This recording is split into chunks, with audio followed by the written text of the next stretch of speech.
Last time y'all met Cicely Campbell, she told you about pain. The kind that move in your house and don't ever leave. But this time, she back talking bold. No sugar, no filter, just facts. All that whispering y'all was doing? Yeah, truth heard it. And truth don't knock, it kick doors. Sit right on your couch like, we talking now. Welcome back to Camden County. Same streets, same rumors. But this time, the story got paperwork to back it up. So it started on a Tuesday, and we in a group chat, me, my daughter, and my son, and he said, "Mama, I'm sick." No, he said, "I'm sick." So I was like, "What you talking about? Are you sick? What's wrong?" And he was like, he couldn't keep nothing down. Like, he just, just a lot of things going on with him. And I was like, okay, well, if you that sick, then I'm gonna call 911 and they can come get you, because he was located in Jackson at the time. And I said, well, I'm just gonna come and get you. And then his roommate told my daughter, say, hey, y'all need to check on brothers because something's not right with him. And I'm like, okay, so, what's going on? So I then called 911. I said, hey, I'm in St. Mary's. My son is in Jacksonville and he needs emergency help. And I need y'all to go and get him. And so I had to get the address and everything. And during that time, he said, Mom, I need to take a shower. And I'm like, okay, if you're that sick, you need to go to the emergency room. I'm getting ready to call him, but I'm going to give you a few minutes. If you don't call me back, I'm going to go ahead and call him. And so I think during this time, he had one of his friends to bring him some juice or something. And he told her to leave it at the door. He couldn't even get up. And I was like, yeah, something is really wrong. So he ended up, I ended up calling, and they came over, and he texted me back. He said, I said, where y'all going? He texted me, Mom, don't forget my charger. Boy, I'm not studying no charger. Like, I'm getting ready to come wherever you are. So I was talking to the rescue unit, and they said, we're going to take him to X, Y, and Z. So I'm like, okay, I'll just meet y'all there or whatever. So, like I said, in the meantime, he texted me, Mom, bring me a charger. Like, I said, okay, brother, she's going to be okay. Just, I'm on my way. Like, I'm on my way. I couldn't get it fast enough. So when I got there, they had already pulled him in the back. And so when it was like a little urgent care, I guess, type of hospital.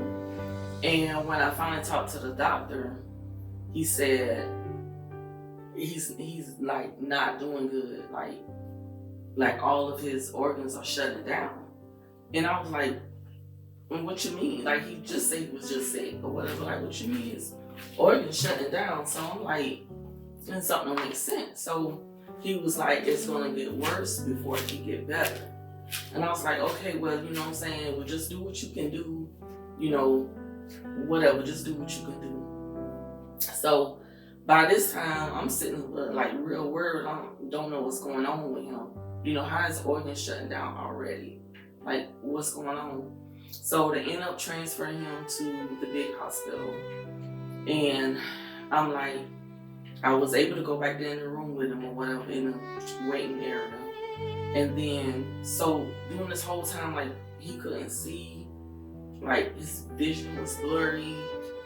And I'm like, I'm just so confused because I'm like, just Tuesday, he left from my mom's or whatever. He came down for the weekend and he stayed with my mom.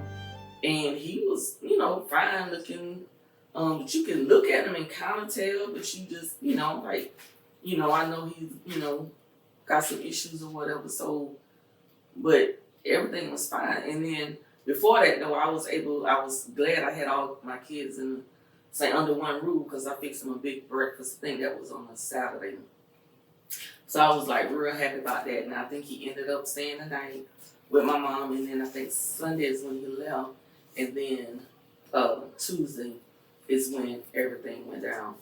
And so they took him to the big hospital, and we got in the room, and I'm just sitting there, and he was just like this real incoherent, like he was like in the daze or whatever. So I'm just sitting there, I'm just waiting or whatever. So the nurse came in. Well, first the doctor came in, and she was asking questions or whatever. And then the nurse came in and said, "You got COVID, so say your goodbyes now." And literally, it was like very insensitive. And actually, that's what happened. I said my goodbye for the last time. So of course I got rushed out the room. And so I stood out, and my daughter, my oldest daughter, she was actually on her way. Because by this time, I'm calling, like, all my peeps. Like, her is sick. Like, I don't know what's going on. So she rushed in to get here, and she just didn't make it, like, in time. I think she was actually down the hall coming in. And that's when the doctor, or the nurse and the doctor said, he has COVID, and I have to leave. So I stepped out, and I was bawling at this time because I'm like, what could be happening if it's just COVID? Like, does he have a bad case of it or what? So, like I said, during this time, I'm calling everybody. And then I went to work. I went home. We went home that night. Of course, we were praying. Went home that night, and I went to work the next morning. I went to work because, yes, I had a sick child. First of all, he was grown, he's 28. And I went to work because I felt like I've seen this before.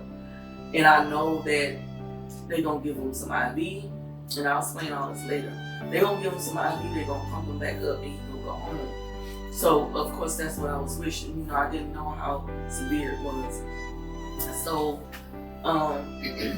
went to work. I'm calling though all through the night, like every hour on the hour. I don't know if I couldn't sleep or I had my alarm set or whatever it was. I was calling every hour.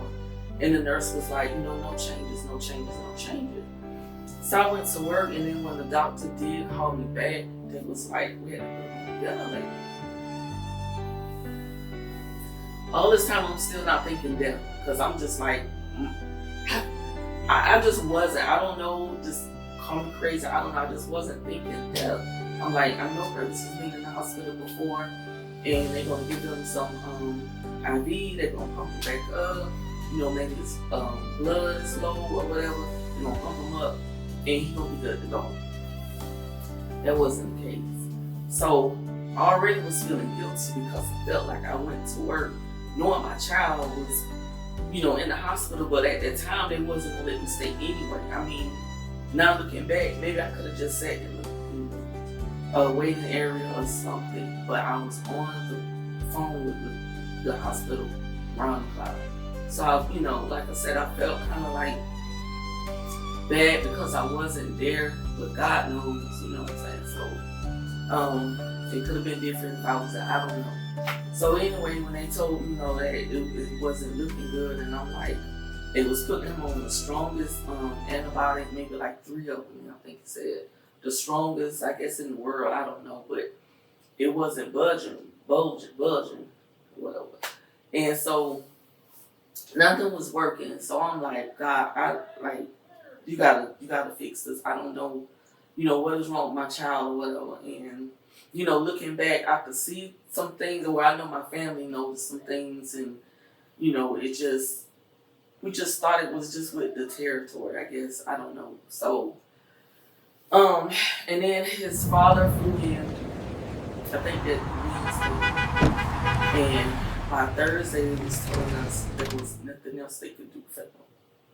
And I'm like, what do you mean there was nothing else? Well, let me back up. Before I left out of the room at the hospital, I told him, I said, Previs, I love you. And he kind of like gasped I love you. Or something. He was like, and the nurse was like, tell her you love her back. You love her back.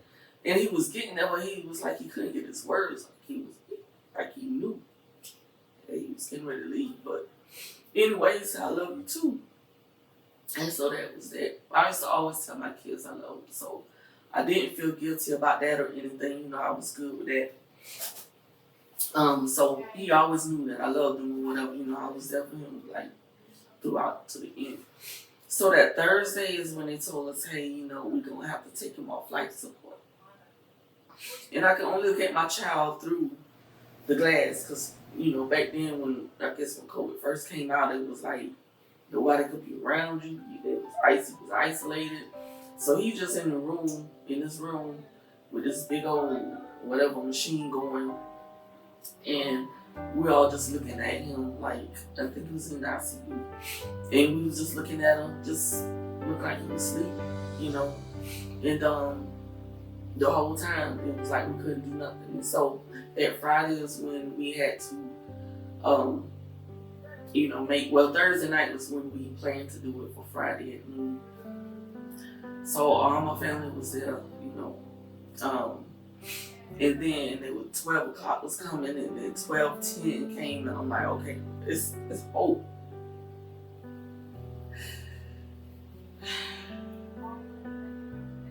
I thought God was giving me a little bit, little chance. So 12:30, 12:40, I said, okay, God, do your big thing with him, like perform a miracle. Meantime, thinking brothers probably they're praying, God, just take me.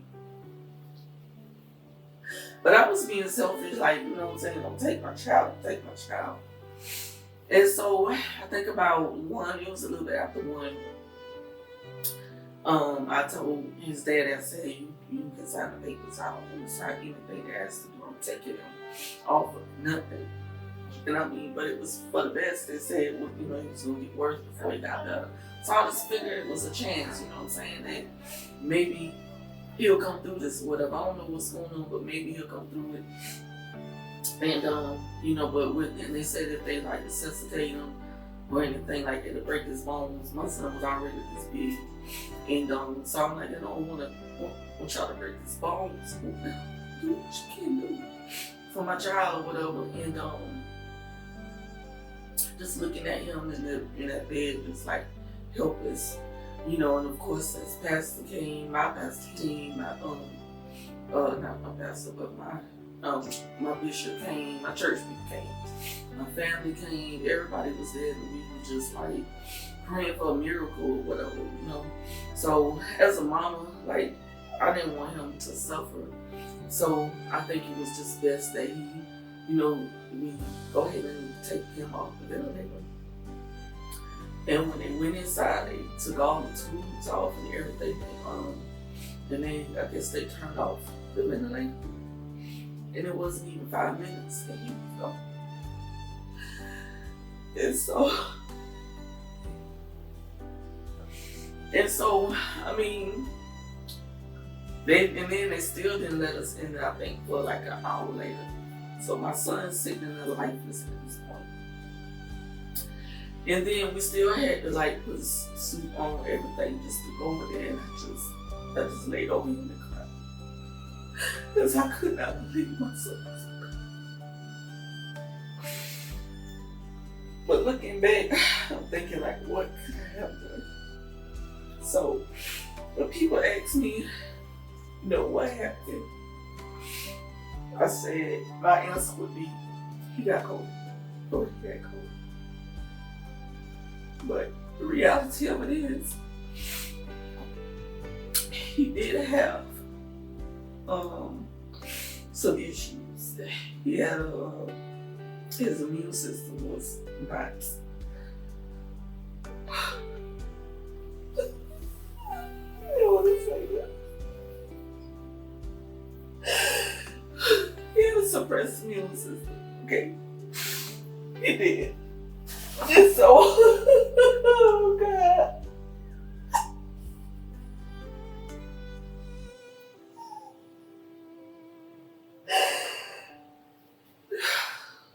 So, he did have a suppressed immune system. So, the COVID just added to it. When he got a weakened immune system, I should say. And when he got COVID, his body just couldn't take it. And I know people have been asking and like,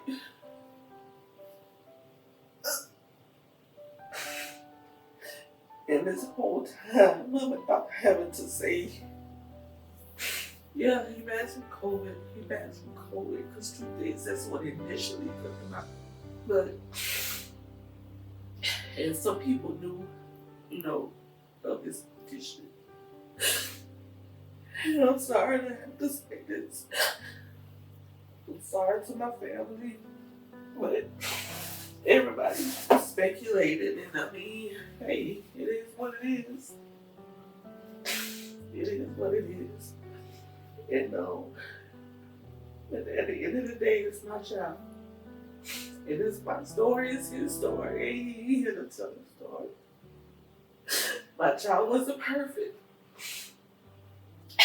But I believe that God gave him a chance to repent of his sins. And I believe my child made it in. Now, looking back, and this is why I started from where I did. Looking back, I knew my child had issues, and all the time, it started off when I found out. It started off saying, hey, did you take your medicine? Take your medicine.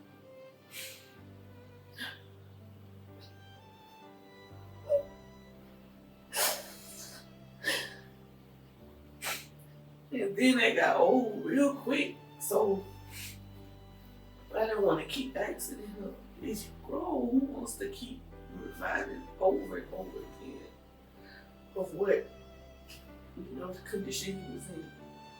Why would I want to keep reminding him? But I guess, I don't know, I just thought my child would never die. Like, even when he was going through, I think he was going to die. Like, yeah. I mean, I guess if you look at it, like, what you think, so he going to be around forever. But I never put death and my kid's name in the same sentence. Like, I mean, I knew what was going on with him. And I think when guilt come in,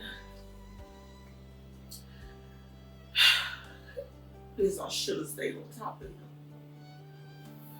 To do what you gotta do, girl, to stay alive. And I look back and I don't know, he was who there is. And as a mother, like, I say prayers, I don't care. Like, I have unconditional love for you. I know his situation. And for at least a year, he didn't tell nobody. Look, when I found out, I remember hugging her so tight. Oh, it was so tight. Like, I'm so sorry. But he had issues. And I couldn't take more. So I feel guilty. I feel guilty even now.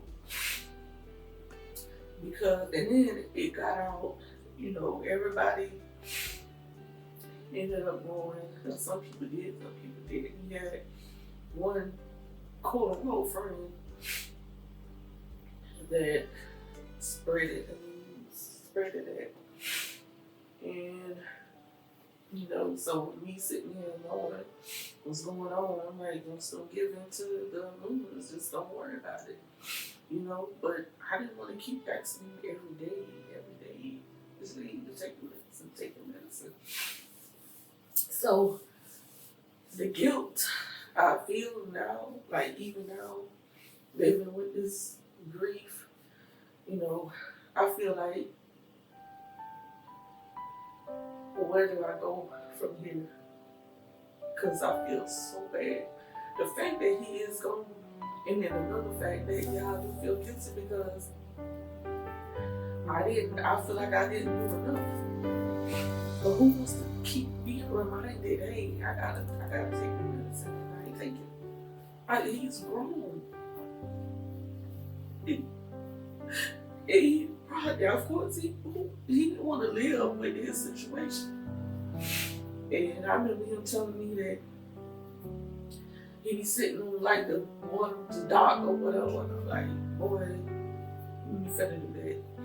But unless you living with that situation, you can't tell somebody how to, you know what I'm saying, how to go about their daily life. That's awful. So looking back to say to the people that I said, yeah, he passed the COVID,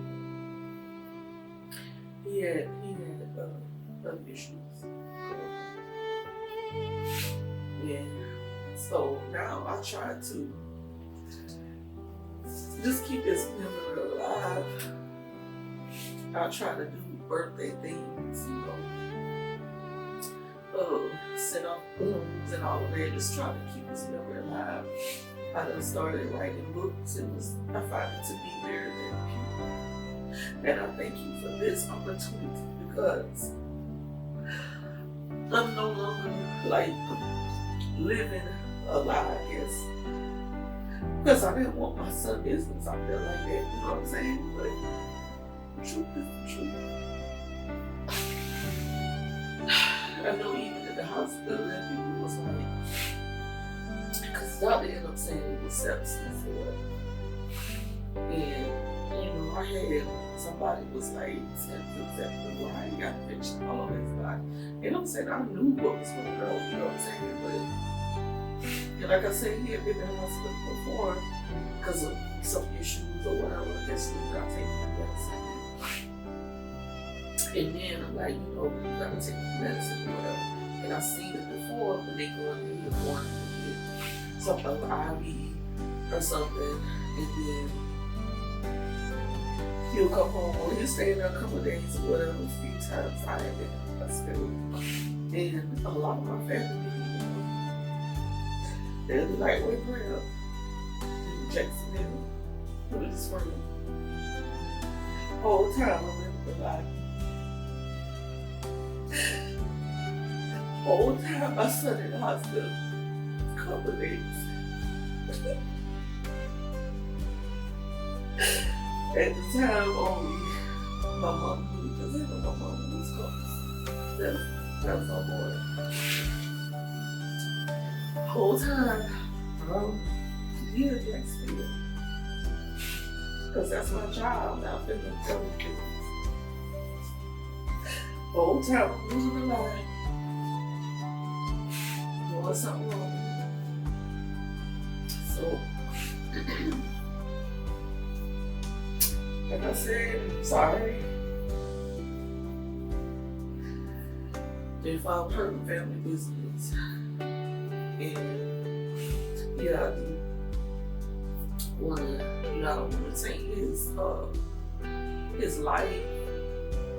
I mean, everybody knew he was had an alternative life, so that wasn't, I was embarrassed of it. That's between him and God. But at the end of the day, I believe God let me get it right. Because God could have took my child in a car accident. He wouldn't have had a chance to repent or nothing. So I don't care what nobody say. Don't judge me, okay? No, nobody got a heaven or hell to put us in. So just don't judge us. He did what he did. And as a mama, I'm standing 10 toes down with him. So, at the end of the day, it's my child, my decision. And I don't want to hurt nobody. I don't want to hurt nobody. When they come to hurt nobody, I want to tell my story. Present story. I want to tell the story. That was my baby. That was my firstborn, my only son. I love my child. I love my child. And I miss my child every single day. Every single day. I have a picture of him right before I go in my room. I either tap it or I either kiss the picture. I miss him. I miss him, and I wish it was something I could have done, like to keep him here. I'm sorry. I keep saying sorry. Oh, who am I apologizing to? I'm sorry. But I'm sorry that I didn't do more. I think I could have done more than what I did. At the end of the day, Travis was probably tired of living with what he had. I'm sorry.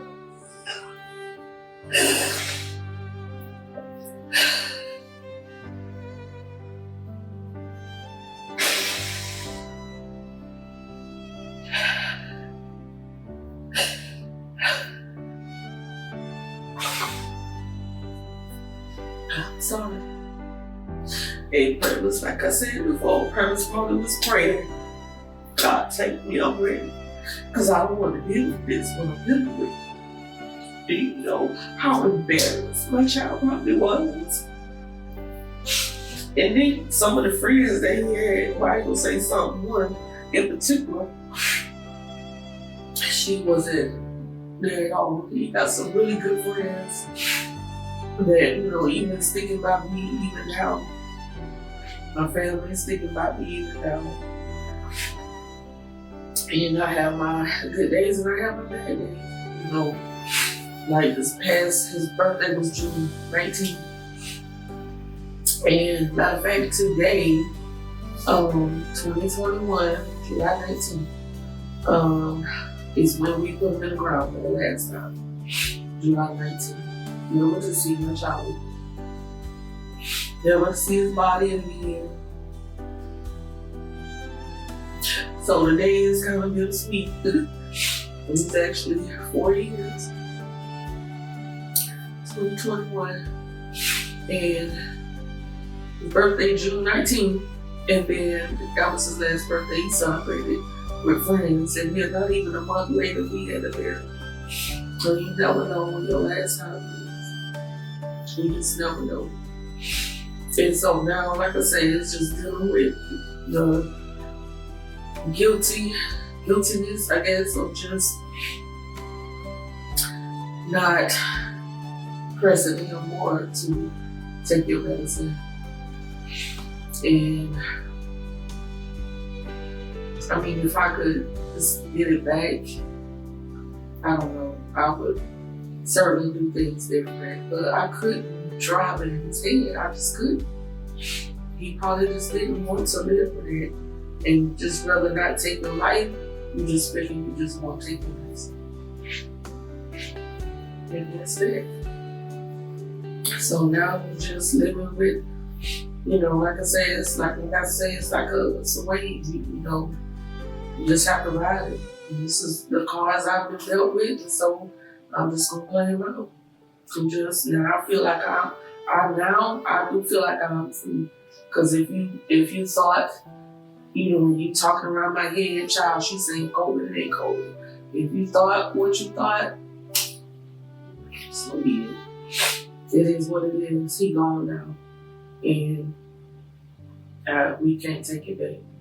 You know, so it's just we just gotta learn to ride the wave and tell our truth and stop walking around here like, you know, our stuff don't stay. And that's where my book came. The first one, I was in process of writing that book just because I always wanted to be an author. And he passed away before, you know, I knew he would have been proud, just like my daughters are. And he passed away, so I'm like, let me do a second one. I'm gonna, you know, dedicate that one to him. I'm gonna write about him actually. So I wrote the second one.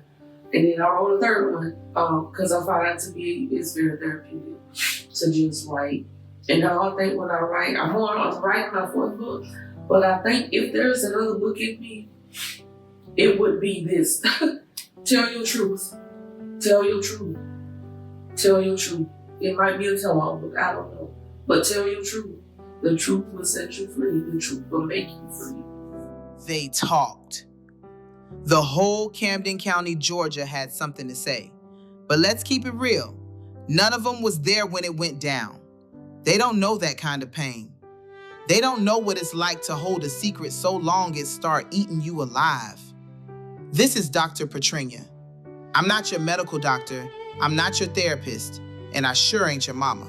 But I am a doctor of listening, and I just heard a woman tell her truth. Cicely ain't run from it, she stood on it. She told the truth that had everybody whispering behind closed doors.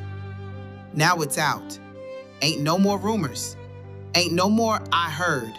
The truth just walked through the front door and sat on the couch. So when you see her, respect her. Don't pity her. Only the strong can tell it raw like that.